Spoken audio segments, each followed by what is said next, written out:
My name is Charlotte. I married Mickey when I was 25 after meeting him at a party. Mickey had always said, "You can be a stay-at-home wife if you want." And indeed, we could live comfortably on Mickey's income alone. But I loved my job, and I continued to work at the company that had taken care of me since I graduated from high school. However, in the second year of our marriage, I decided to quit my job. The trigger was a phone call from father-in-law telling me that mother-in-law had collapsed. I loved my gentle and kind mother-in-law. When I rushed to mother-in-law's side alone, as Mickey couldn't make it due to work, mother-in-law greeted me with a weak smile, connected to many tubes. Mother-in-law was not in immediate danger, but her collapse had left her in need of care. We had to decide who would take care of mother-in-law before she was discharged. I thought Angelina, my unmarried sister-in-law who lived with her parents, would do it, but she firmly refused. Angelina, who mainly works from home, told the hospitalized mother-in-law, "I'm not playing around at home, so I can't take care of Mom. Get it together." Mother-in-law smiled in a troubled way, but I was honestly taken aback by how someone could say such a thing when their own mother was suffering. Then Angelina, who didn't want to take care of mother-in-law, called Mickey and asked me for a meeting. At the in-laws' house, a meeting was held with father-in-law, Angelina, and us, the married couple, to discuss who will take care of mother-in-law. I really can't take care of Mom. What should I do about the housework now that my wife has collapsed so soon? Angelina kept saying, "Impossible." And father-in-law, who had left all the housework to mother-in-law, seemed to have no intention of taking care of her. Mickey tried to persuade Angelina to take care of mother-in-law, but she firmly refused. The conclusion of this family meeting seemed predetermined. Angelina and father-in-law were indirectly telling me to take care of mother-in-law. I had some attachment to the job I had continued since graduating from high school, but I didn't want to see any more of this meeting, where they were pushing the care of mother-in-law, who had been so kind to me since I married Mickey, onto each other. So I made up my mind and said, "I understand. I'll quit my job and take care of mother-in-law. We'll be living together from now on, so please treat me well." Father-in-law said, "Thank you, Charlotte," and thanked me happily. But Angelina spat out, "Of course." Mickey asked me, "Are you sure? If it's too much, we can hire a professional to take care of Mom." But I nodded. It's okay. I really owed a lot to mother-in-law. Hiring a professional would cost money, and mother-in-law might feel hesitant. I thought it would be better for mother-in-law to be taken care of by me, a family member, even though I was her daughter-in-law. I knew that father-in-law was a vague person who wanted to avoid trouble, and Angelina had a mean-spirited personality. I was anxious about having to live with these two from now on, but I made up my mind, quit my job, and started living with my in-laws. That life was more challenging than I had imagined. Mother-in-law's body had become uncooperative, so she initially lamented needing care even to go to the bathroom. She often said, "I'm sorry," to me for having to take care of her, and it was painful to see mother-in-law like that. And above all, Angelina's bullying of me as the daughter-in-law took a mental toll. My family didn't have money, and I had been working since high school without going to college, but Angelina often mocked my education. While eating the food I made and talking to father-in-law about work, she would suddenly say, "Oh, sorry, Charlotte. This conversation might be too difficult for a high school graduate. I shouldn't have talked about something you can't understand." Or she would come to me, who was caring for mother-in-law, and deliberately say, "You're just a lowly high school graduate daughter-in-law, so you have to at least take care of Mom." Mother-in-law, with her body that couldn't move freely, would scold Angelina, saying, "Don't say such things to Charlotte." Angelina seemed to hate being scolded by mother-in-law. So after being sternly told by mother-in-law, she began to badmouth me when mother-in-law wasn't around. I have a respectable job at home, So it's only natural for a lowly high school graduate like Charlotte to do the housework. So sometimes make food that tastes good. It's always so bad. When Angelina, who did no housework, said this to me while I was cooking, I even thought about not serving her meal, but I held back.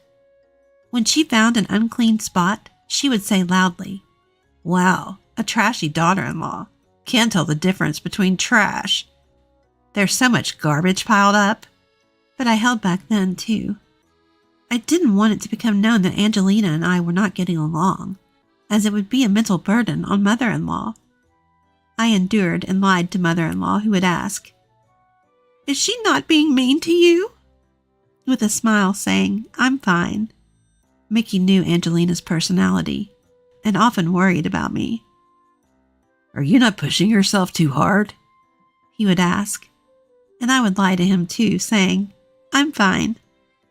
I didn't want to burden Mickey, who was working hard in a company with a strict boss with family problems. Father-in-law acted as if he couldn't hear how much I was being insulted. To father-in-law, who just wanted someone to do the housework in place of mother-in-law, it probably didn't matter what was said to me. For mother-in-law, for Mickey, inspiring myself with these thoughts, I devoted myself to mother-in-law for a year. Then, mother-in-law suddenly passed away, peacefully in her sleep. "Mama died because you didn't take proper care of her. Such a useless, trashy daughter-in-law." Angelina said this to me crying, as I stood in shock in front of the deceased mother-in-law. I had done my best to take care of mother-in-law, but the thought that mother-in-law might have died because of my lack of care was swirling in my head. During mother-in-law's funeral service, I was in a daze, like an empty shell the whole time. Mickey was considerate, but Angelina kept saying to me so Mickey couldn't hear, "You're really useless." With mother-in-law's funeral service over, there was no reason for me to continue living with my in-laws. As I stood alone in my suit, looking at my mother-in-law's empty bed, father-in-law pleaded with me. "Please, Charlotte, my wife has passed away, but won't you continue to live with us?" Father-in-law is someone who can't do any housework at all. I couldn't imagine Angelina doing housework either. Father-in-law probably wanted me to continue living with them as a housekeeper. I was astonished by this, but more than anything, I was appalled that father-in-law would plead for such a thing right after mother-in-law's funeral service had ended. I thought, this man really only thinks about himself, but I didn't give an answer on the spot. I need to consult with Mickey, so I can't decide on my own. Father-in-law clung to me, saying, "Please, I beg you." But I only replied that I would consult with Mickey, and the conversation ended in a stalemate. "Charlotte, Mom has passed away. There's no need to live together anymore. Let's move out, live just the two of us. You've been through a lot, haven't you?" A few days after mother-in-law's funeral service, Mickey said this to me. I also wanted to end the cohabitation. Now that mother-in-law had passed away, there was no reason to live with Angelina, who would speak ill of me, and father-in-law, who would treat me as a housekeeper. Thanking Mickey for his consideration, we, as a couple, decided to leave my in-law's house. But that plan was completely crushed by Angelina. "What? I won't allow you to leave. Saying such a thing the moment Mom is gone is too heartless." When Mickey and I told Angelina and father-in-law that we were thinking of leaving, Angelina became furious like a raging fire. "It's not heartless. Charlotte took really good care of Mom. She deserves to be freed now." "A high school graduate like her finding a job now is impossible. If she can't be useful to society, she should at least do housework in this house and be of some use to Dad and me." "Charlotte was excellent at her job. You have no right to say that to her. Anyway, neither Mickey nor Charlotte has any intention of leaving this house." Because Angelina stormed out of the room after saying this, the discussion was forcibly ended. But Mickey said, "We can just leave on our own," and started looking for a place. I also began preparing for the move, looking for properties, while doing housework so as not to be complained about by Angelina and reducing our belongings. But Angelina was watching me, and when I was organizing my belongings, she would scatter them, shouting, "Heartless person! I'll never let you leave this house." Or when I was making phone calls to look for property, she would snatch my mobile phone and say to the real estate agent, "Please pretend that conversation never happened." She started to act completely out of control. Mickey would get angry at Angelina every time, but she would always yell back at him, "Your wife is the worst. You have no eye for women." And nothing would improve. One day during dinner, when Mickey and I were both at our wits' end, Angelina, in a rare good mood, called out to me, "Charlotte, tomorrow my fiancé is coming to our house. I know you're a useless piece of trash, but try to use your brainless head and read the room, okay?" I was used to being berated at the dinner table when Mickey wasn't around, but I was surprised by the word fiancé that came out of Angelina's mouth. I know it's really rude, but I was shocked to think there's a man in the world who would want to marry someone like her. After being told repeatedly during dinner to be a good girl, I responded vaguely and ended the day doing housework as usual. And then the next day, Angelina, dressed more stylishly than I had ever seen her, brought her fiancé Randolph. Angelina's fiancé was wearing a well-fitted suit, was polite, and seemed intelligent. Why would such a seemingly decent person want to marry Angelina? I thought, again rudely, as I prepared drinks and headed to the living room where father-in-law, Angelina, and Randolph were. Then I heard Angelina's cajoling voice coming from the living room. "That spaced-out girl earlier is Mickey's wife. She really can't do anything. I do all the housework in our house, and I worked hard to take care of our deceased mom. I think Mom could have lived longer if that girl hadn't stressed her out." I froze in the front of the living room. I felt as if I had been struck from behind by Angelina's words. The shock woke me up. Because I didn't want to burden Mickey or mother-in-law, I had been holding back. But now, it felt like all those feelings were flooding out. I did all the housework. I worked hard to take care of mother-in-law. All of it was me. Angelina never helped me with anything. I opened the living room door, quietly served the drinks, and greeted Randolph with a smile. "Hello, as you were introduced. I'm the high school graduate, bottom of the barrel, useless trash. Nice to meet you." Angelina let out a panicked shout, but I kept talking smoothly. Angelina really guides me well. She evaluates every meal I make as tasteless, and when I'm cleaning, she comes to laugh, saying that the trash is cleaning up trash. She often scolded me for my caregiving, saying that mother-in-law died early because of my incompetence. "You? What are you saying?" Pointing at Angelina, who was furious like a demon and smiling. "See, she's guiding me like that." Angelina pulled my hair and yelled, "Stop it!" Randolph must have never seen her like this before. He looked confused, saying, What? And I felt sorry for him. But this should make him reconsider marrying Angelina. I felt like I had saved him, so I excused myself in mind for causing this chaos. "Well then, the trash will leave now." I left the in-laws' house with only my valuables. Father-in-law, wanting to avoid trouble, just sat silently during my counterattack. Seeing Angelina's furious rage, and Randolph almost crying as he tried to calm her down, was refreshing. I left the in-laws' house and took refuge in my parents' home.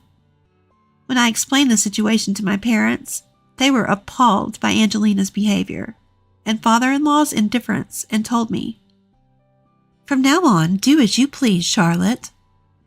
While enjoying a relaxing time at home for the first time in a while, Mickey came to my parents' house at night. Mickey had come home to be yelled at by Angelina. "It's all your wife's fault." Giving up on getting a coherent story from the furious Angelina, Mickey somehow learned from father-in-law that I had left and came to me, even though he was tired after work. "We should have moved out forcibly sooner.